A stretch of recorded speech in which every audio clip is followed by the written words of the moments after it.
I always forget, but Yeah. where are your tips for this game? Oh, that's a hard thing.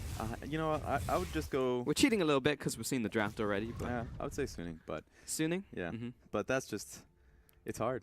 It is hard. Because unfortunately, you just don't really know when Snake are going to turn up as a team. Like, if all the players turn up at the same time, this is like, great. You know, Snake's probably going to win this game. Yeah, and you could say the same about Suning, who has lost 0-2 to iMate, but at the same time 2-0'd EDG on Clear Love's birthday. So you get those little tidbits, and you're like, well, damn. Yeah. What's fun is that now Fen is on the Cho'Gath, and that's for me that's a big takeaway, because it's like, well, do I have faith in this game? Because I have challenged Fen's champion pool. When he gets casted and banned away from him, what can he play? He hasn't been too good on the Taliyah, for instance. In fact, if you want the Taliyah, you would want Dien. He's a lot more, I would say, he's a lot better, a lot smarter around the map when he gets those champions really early on. But Fen on the Cho'Gath is really safe. Sure, the pick oftentimes has bad laning phases, which is why they would want to pick it into the Galio. So you can scale along with the Galio, you can have that safe farm. So in this case, he's honestly just a big, disengaging, large silence beast of a man. So it'll be interesting to see how he stacks up, both literally and of course just on the matchup. I mean, we've seen the power already of the Cho'Gath in the mid lane. Now I'm looking towards the junglers because SOFM is just casually stealing the Krogs. We'll probably look for the smite here as well. And actually smites it away from Hacker. Oh no, and we'll take the blast plan over. So SOFM has just taken literally everything away from Hacker. And just turns the corner, it's just like, oh man, you actually took my Krogs as well. Absolutely everything, and that's a pure punish based off the fact that Hacker did full top side. You know, he got Gromp, blue buff, Wolf Camp as Fury is just getting his butt whooped right here. Oh my god, Hooty's going in. And all of that, Rek'Sai was like, okay, I'm not going to do my own blue buff. He just took 2 camps top side, and then was able to go in and just absolutely punish them. The Crow. Oh, Zatai has a bit of kill potential. He flashes away from the Rupture. Probably didn't need to. Probably could have flashed aggressively and got the auto attack. I was thinking the same thing. Flash forward, get that auto attack. Flash over the Rupture. But he must have noticed, it's like, hang on. Oh, no. Oh, sidestep in the cocoon. Hacker's going in. Are you kidding me? Underneath tower against the tie. But gets first blood anyway. Should be dying to this tower. Oh, man, gets the 1-for-1 trade, but first blood, I guess. You know what? Thank you for your donation. SOFM is saying, you know, I can maybe take a little bit more. Just kidding. He backed the base. So, yeah, ultimately, first blood in favor of Hacker. He gets that money. He has now the jungle wards, the extra amp tome. He's going to come onto the map a little stronger now. That was hilarious just to see him look to flash in for that one. The guy has faith. Yep. I know exactly why. Well, so Ty's just going to keep trading against Fen. He knows that Hacker's at base and still walking back, so he can get a big trade against Fen now, who is teleported back into lane. So a lot of this is going to stick if Fen can't see us underneath tower now. But big minion wave coming into him, so should get a lot of this health back. But I understand why Zatai actually went for the flash defensively, because it's just like, why would Fen be stepping up right now unless the jungler's here? I've not got a ward, I might as well back away instead of just going for the 1-for-1 trade, but then Hacker turns it into a 1-for-1 trade anyway by diving the tower. Yeah, so I guess you can very easily get drawn into these random skirmishes into the mid lane, especially with both the melee matchups. Speaking of melee matchups, SOFM. Maybe. He's thinking about it. He wants it. Observer's not interested. It's going to be a lot of damage. Zatai doesn't really have the kill pressure here since he's already used Flash, but still a really good trade. And it zones him away from the creep, so he can't get his regen off. And Zatai has actually just straight up won this lane. I actually didn't even see the knock-up animation coming in from Zatai, because I think it was locked in with the knock-up from Cho'Gath. This is a ridiculous matchup, by the way. So yeah, you're right. Zatai's having a great time. Fen has to naturally just walk back to base. I mean, walk from base to the lane with this massive minion wave. Now, thankfully, it is a cannon wave. And the reason why I say that is because he might be able to get there in time for the rest of the minions, with the cannon being able to take that much at least he gets the experience, so he can start stacking. So I guess the only thing I can say as a criticism is a small one. Hacker just took a small creep that wasn't taking aggro. Don't do that. Really don't. You know what? Fen's already behind. He could have been able to actually take that minion. That's a small criticism.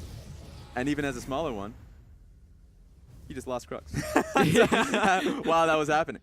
Yep. The coach will be looking at the backstage saying, you know, what are you doing? You just lost. You're losing so much experience. You better steal that Krugs on the enemy side. You're not doing that. You know what a lot of junglers in solo queue and a lot of non-professional junglers don't understand is that if you're showing yourself on the map, you're taking a minion wave, then yes, it's great because you're soaking up experience, you're soaking up gold for the team. Yeah. What you're not doing is just being in fog of war. Like, that immediately gives information over, and SOFM's like, well, I'm in fog of war.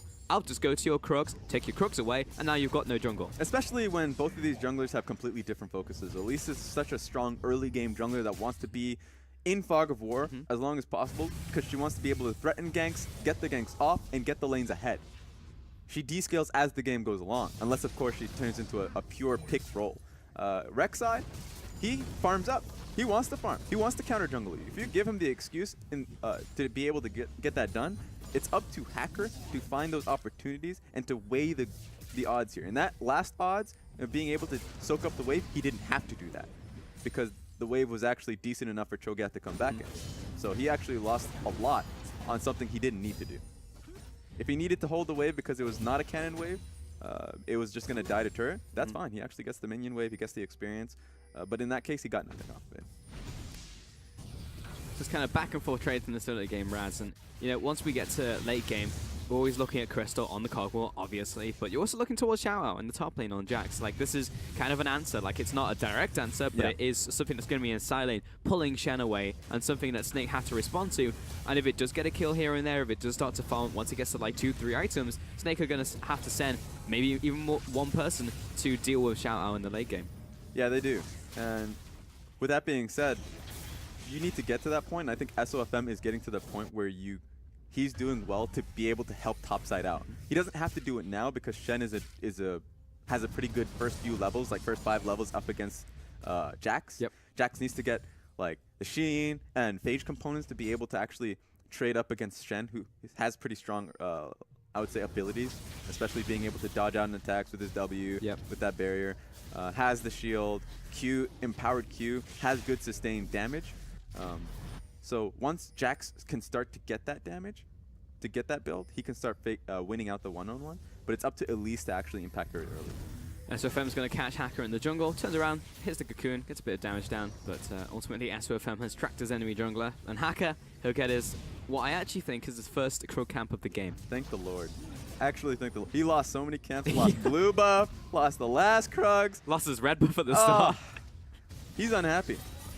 Not having a great life, but he's still level 7. And he's not even, he's not the type of Elise that goes boots him ability early too to get as much pressure out because there's no pressure being made. He got the first kill, turns it into the, I guess the, you know. It was Tracker's knife. Exactly, Tracker's knife and a little bit of AP with the Wisp because he just wants to be able to get to that first, that AP item first. He gets it now. So hopefully now he's going to be looking to get the skirmishes done. You would think that he would go topside because he wants to get Xiao off on a good foot. Yeah, but ganking a Shen's always a pain in the ass. Like, it is. Like, diving him, almost impossible. You know, he's got to be poked out first by Xiao, and that's not going to happen because it's Jackson to Shen. So it's like, well, good luck. It's going to have to be like at least 2 ganks to 1 burn his flash and then 2 have like all the stars aligned to get the gank off. Yeah, a lot of it is in the faith of Xiao to be able to get those trades really early on, which, as you already mentioned, it's going to be really difficult if Flandre is on his game. So we'll have to see. He's already moving towards topside, but that control ward being pinged off, oh, I love this. Don't have Elise do the dirty work. Value the fog of war. I think he's actually, no, he's doing Scuttle Crab. Yeah. What's great about Elise is that she can actually do the Herald. Herald really early Ultimate on. using the bottom lane. Who is he popping the monsoon for the disengage? So it's ultimately just an ult for ult trade. Okay. And a heal actually from, hang on. Hoody's got a heal. Oh, okay. Yeah, we do have to hit that. I actually didn't see that. Okay, so Janna going Ardent Sensor first, rush Ardent Sensor, get the heal. Janna having heal procs the Ardent Sensor. Yeah. So that's like one tidbit that a lot of people have to worry about. And of course, with the cleanse on Crystal, he actually gets so much safety from Fury having ulti. So if Fury ever ultis Kog'Maw, gets cleansed, he walks away. So that's why the focus has to be on Hoodie from Fury and you. So I'm pretty sad I missed that. I was just like, wait a minute. But Crystal's taken cleanse because of it, so he didn't have to carry the heal. Exactly. It means you don't have the exhaust, which kind of sucks because there's a Jax on the enemy team, but he's most likely going to be a side lane anyway. Yeah. So it's just a double whammy. You not only get the extra benefit of the Ardent Sensor in like team fights, but also you get. I mean, what are you guys doing here? Wait a minute. That's my wave. Actually just came down, taxed the Crystal. I was like, all right, see ya. IRS coming in. What was this? Okay, Yoon's gonna just disrupt the recall and lose all of his health. Beautiful. Well done. You get a raid. I don't even know what that was about because Crystal's still staying in lane. They're definitely looking for a gank with flash on Zatai to get a taunt off. Didn't happen. All right, well, Hack is in the jungle. It looks like he's about to be picked. Good Cocoon. He's out. Yeah. He's all good. There we go. I love how tense this situation is currently.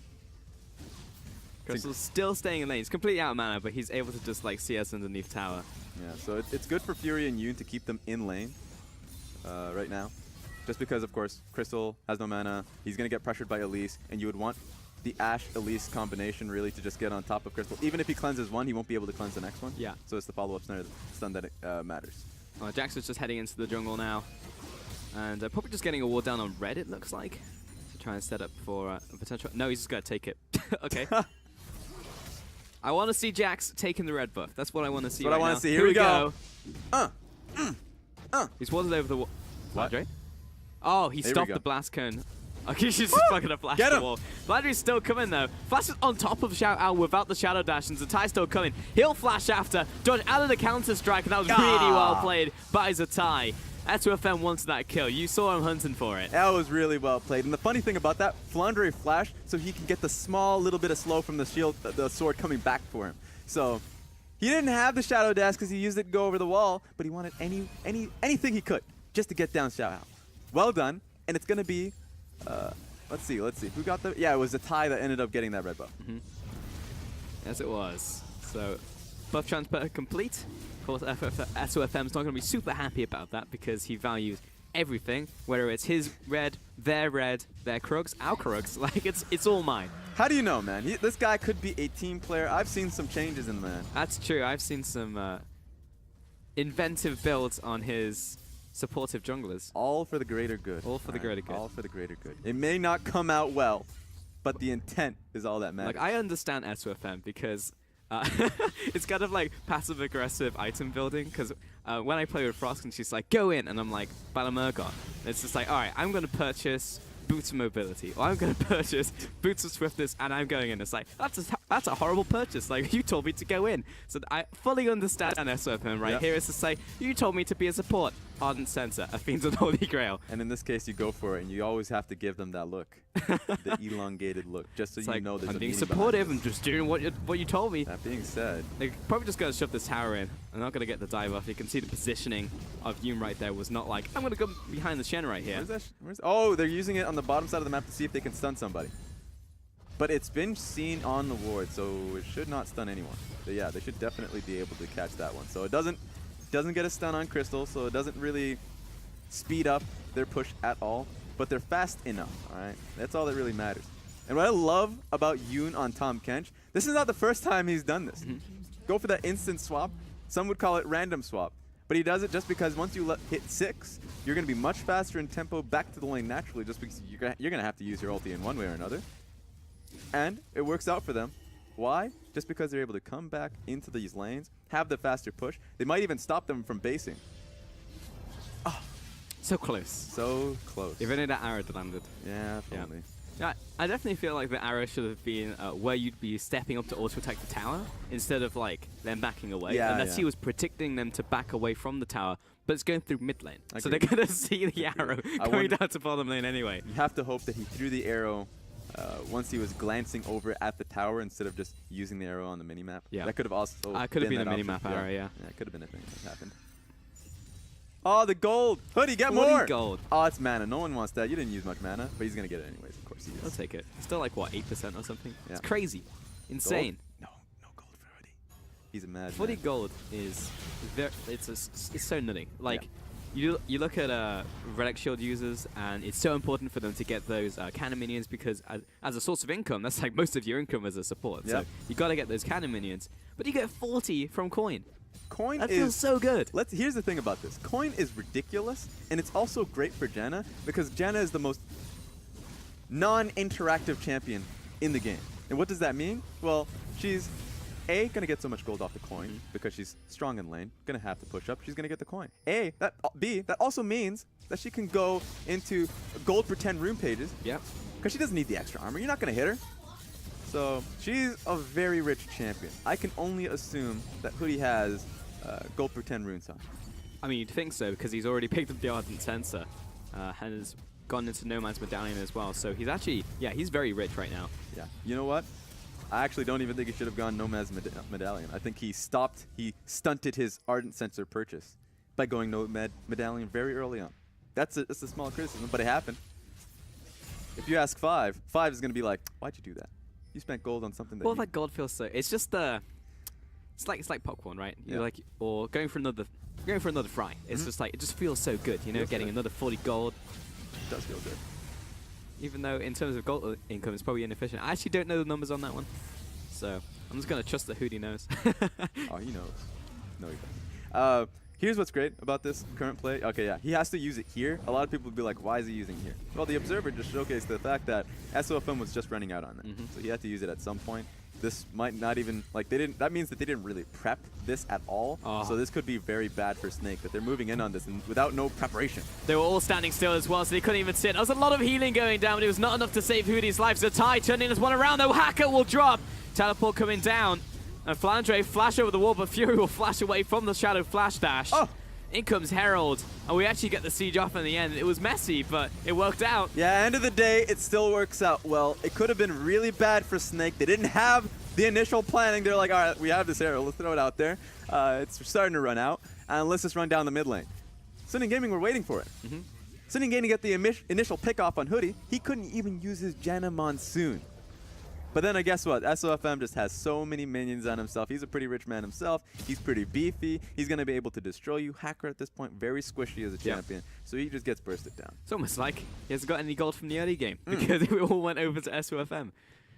Though he is ahead of levels because it looks like he's been soaking up a lot of experience from these lanes. He's gone for double penetration item as well, so he's probably the squishiest Elise you could possibly be right now. Yeah, but if he catches you sleeping, if he gets that cocoon by yourself, you're dead. And your name isn't Shen, Exactly. or Rek'Sai, or Galio, or Janna. Just specifically, just specifically Kog'Maw. He's got you. Yeah, probably can actually burst down Hoodie. So he just has to find Hoodie in that alley. All right, Zatai's going to very slowly down the top lane. Hacker lines up. Whoa, what a flash from Zatai. Nice. And he'll probably just walk this one out now. Did he have vision of that, or was that all reaction? That had to be reaction. But thankfully, Cocoon is a slow-moving ability, so he was probably just hovering over his flash because he was just running down that lane for quite some time. He's like, all right, Jax is hitting me, Jax is hitting me, Jax is hitting me. Is he hitting me for a reason? Is there someone in that bush? That's his mentality.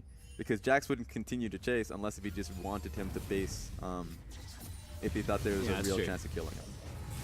All right, next Dragon's Infernal Rise, so I'm expecting these teams to probably... Oh, no, Suning all going to the top. No, just kidding. I know I was reacting there, but Janna just got so much gold.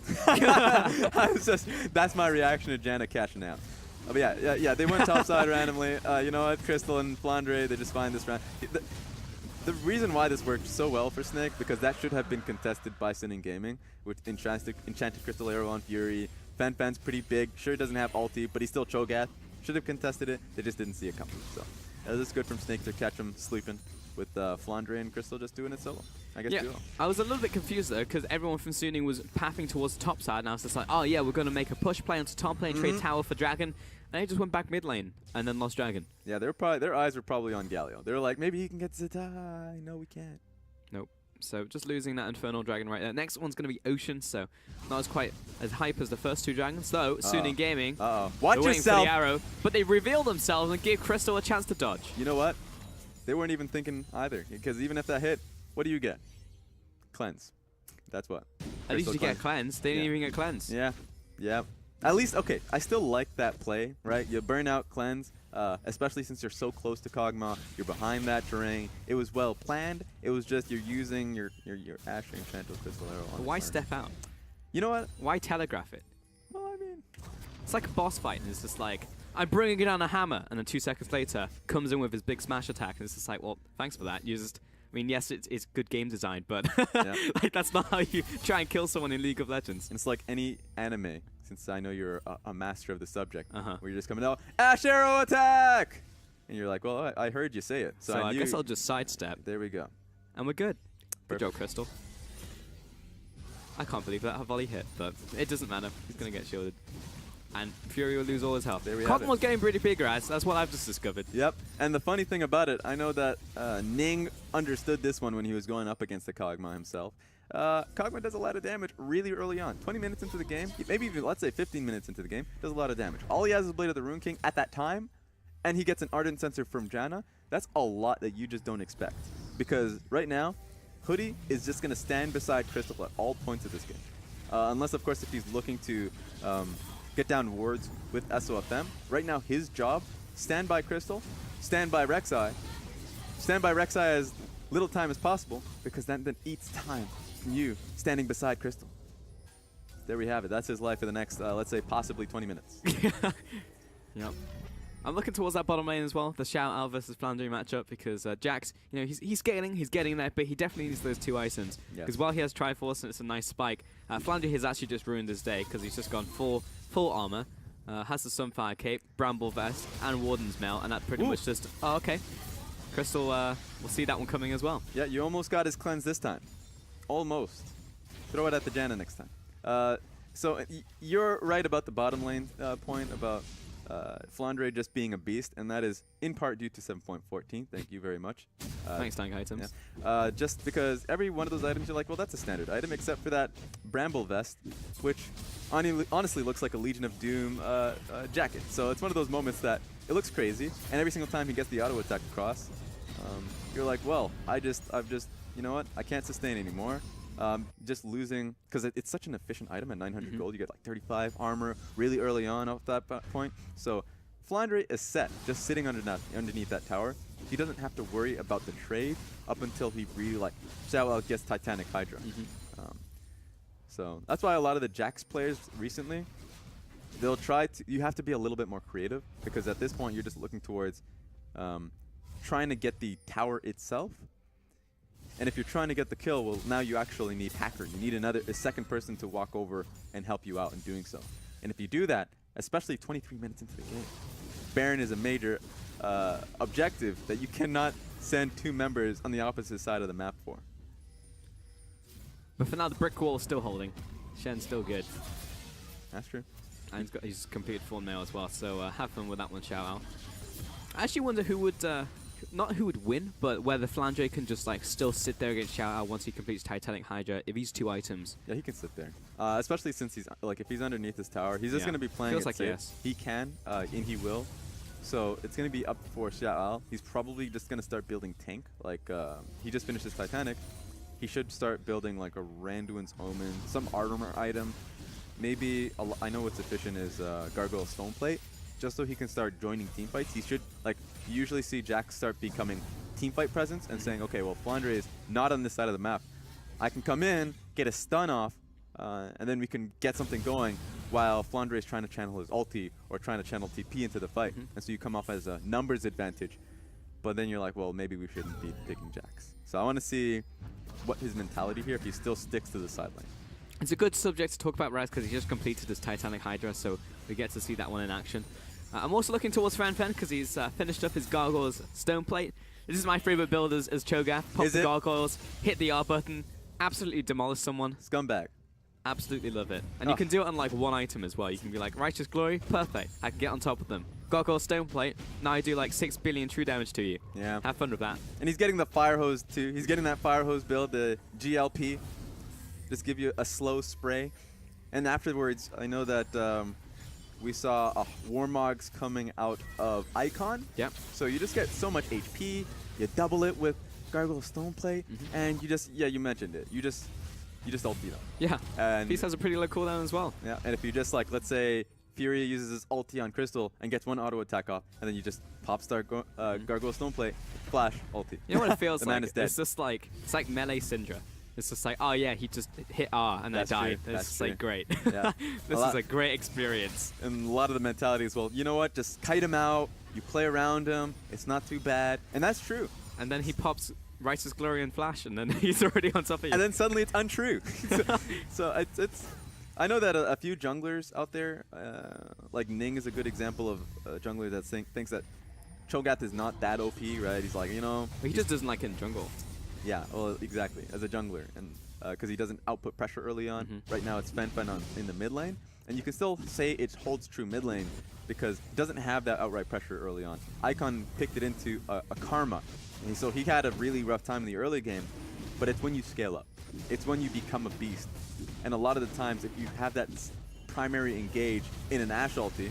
Oh, we're engaging though in the top side. Ooh. Cho'Gath, he's very tanky and he's popped the gargoyles. Use the grab him to safety or relative safety. Will send Fen away and Flash himself. Ooh, 3-man.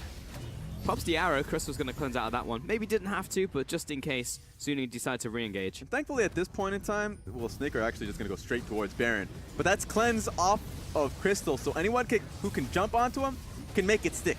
I'm going to have to do that, though. Teleport coming out from Shout Out. It's going to take a while.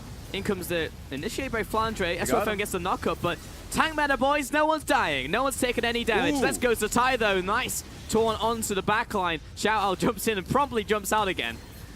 And Crystal's on the front lines, hammering away at Hacker and Fury. Fen turning around, wants to take out... Oh, there's the feast damage. Finally takes down Zatai and one of the tanks. And Chao gives an opportunity to jump in, but there's the Howling Gale. So mid tower will fall to Suning. And Yoon played that one absolutely beautifully because a lot of these members could have died, should have died. In fact, at the very beginning, Fen on the Cho'Gath got caught out, but got gobbled up. Same happened to Xiao, got caught out, got gobbled up. And so you see the cooldown coming up time and time again because of these long, elongated engages. Yoon is able to really save the game out, save these plays out for Suning as we watch the replay here. And yeah, Yoon gets caught out. And a lot of people will ask, is that the right play? You just got onto a tank, right? But you have to kill Yoon. They just didn't have the damage to burst him out. And so you see Yoon saving subject number A. Number A. Yeah, number A. And the Ashe pick. You go into the next subject, and this time around, it's the Ty who dies out. But really earlier on, you saw that saving onto Fen. So there's a lot of value in Yoon in this fight. There's a lot of value into Tahm Kench in general, especially with the patch being more catered towards tanks. So you see multiple tanks in one lineup. So that's why you see, well, before, if it's hard to kill one person, you add in the Tahm Kench, and you just make these longer fights a lot more uninteractive. And you just gobble up whoever is having a problem, especially if they have Warmogs. Heal back up, get back into the fight.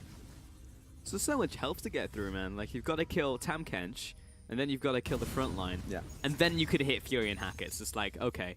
It's just like you're fighting against multiple health bars. And usually the way to beat out Tahm Kench is once you stun him, you burst him out before he's gotten that chance to use his shield. They don't have that option on Snake. The real damage is in Crystal, who has that sustained damage. So they have to burn him down, even with the shield. And a lot of the times, that just means that you have to second guess when you actually start the fight. Thankfully, this time, Crystal is a lot more confident in the fights that they have because they do have their third item in the Guinsoo's Rage Blade. So right now, Crystal is at a very strong point. Probably the strongest point he can get relative to the enemy team.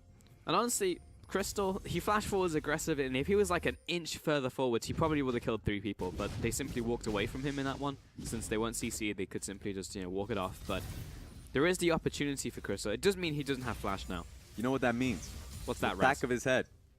Frozen Mallet. He's like, I really need this as a 4th item, guys. And it's not bad on Kog'Maw, especially since he needs to chase him down. He's already had problems doing just that. Especially when you have Runans. Great. Exactly, so we'd have to expect that being a 4th item. I already said that, strongest point right now relative to enemy composition. If he gets that extra bit of utility, it's going to be much easier to chase them down, in which they already have problems doing so. I mean, optimally, you get Shen with a flank and then Galio pops on top, and you're like, excellent, Jan is here to peel. Perfect. And I just free fire, but it's hard to make that happen in practice. Xiao Ao, has he hit the breaking point yet? Well, it's gotten to the point where Flandre can't kill him, and he can step up to the tower, and Flandre can't kill the minions fast enough. So pretty much that is the Jack's breaking point. Yeah, this is becoming a problem for Flandre because he's realized that Xiao Ao, yeah, sure, you use Shen Taunt, You get him off the tower, he's going to come back, and Shenton has a pretty long cooldown, so that tower's down, and you got to expect that to be the same case for the inhib tower as well. So Jax has a strategy in mind, brute force the towers, so right now Snake has to do something, and it looks like that option is Baron, kind of, a little bit. Flandre's teleporting. He's actually just straight up teleporting, not using the Stun United yet. Really? Yeah, Snake have started this one, Raz. And chào, you know he's going to take an inhib, so the goal for the rest of Suning, try to disrupt the Baron, do what they can, but they're still going to be winning off of this one. They're Jax going takes up against the tower. A Cho'Gath with ulti. Arrow connects, and it will be the steal out from Suning. Haka nails it. He backs away, he falls. Yuna's probably going to drop for this one as well, but as long as they can get Fenfen out, as long as they can get anyone out of this one, Jax is going to take so much in the bottom side. Maybe Fenfen falls, but look at Jax, he's still going. Now he backs away as this recall comes in from Flandre, but Suning, massive win. And what are you doing, Snake? We were talking about what they should have done, what they were going to do. Shen had a proper time staying there. He only really needed to use his Shen ulti if things got bad. Starting Baron, not a big problem, but you have to go for the fight because you had a Cho'Gath staring you down with his ulti, and you also had the Elise with the execution damage off Q, and of course her own smite. There was no reason for you to believe that this was going to happen unless if Flandre played defense. That did not happen. Take a look at Flandre. Sure, he gets the Cho'Gath off the field. He's going to be able to come back. He actually, there we go. That's the combination. Sure, he didn't use his ulti, but that's enough damage to get it down. Suning Gaming played as well as they could, but that wasn't their choice. It was Snake that went straight towards the Baron. I mean, you still got to be a good team to catch a throw, Raz. That's true. You know, that's the other half of it, and Suning absolutely did that one in the end. And chào, that was the Jax dream right there. When no one's in your lane, the Shen teleports away. He uses a teleport, not a Stun United. And you're like, yes. Beautiful. I could take an inhib tower. I could take an inhib. Then recall. I'm going to take the Nexus as well. It's like when Caitlyn lays down a trap, and it's a defective bear trap with just the cupcake there. Of course you're going to take the cupcake. Take that damn cupcake. I mean, that just gets me going, Raz. Watching a Jax or a top laner just push away in a solo lane. 10 out of 10. It's one of those moments where you just sit silent and just let him do his job. Now, we're going to be looking away from it, but once we do pan back into the top I'm lane, looking at the minimap, Raz. All right. I never take my eyes away. Okay, let's try to get this pick off here. Fury kiting towards the top side. What a cocoon out from Haka. Landing where he needed to. Fenfen might be the sacrificial Cho'Gath. What is that devour length? Yuna's going to pick him up, throw him to safety. Jax with a flank as well. He'll start cleaving into SOFM. The front line's not crippled yet from Zetai. Kog'Maw flashes away, but chào, he's relentless, not getting this Jax off of your carries. SOFM tunnels over the wall, but now Flandre under attack, and they just lost a tie. Snake are falling like flies, and look at the teleport now coming in from Fenfen. He's looking to take the game, as Flandre doing what he can to just disrupt chào, but he's slowly punching him to death. Who is he supporting over the wall? Oh, but he's going to drop to Jax, and this 1 versus 2 is actually going to seal the deal. Suning flash into the base, and we'll be taking the Nexus shortly. SOFM, what's he going to do? He's a tank. They have no damage. Suning Gaming take the first Nexus of the game, the first Nexus of the series, and take game 1.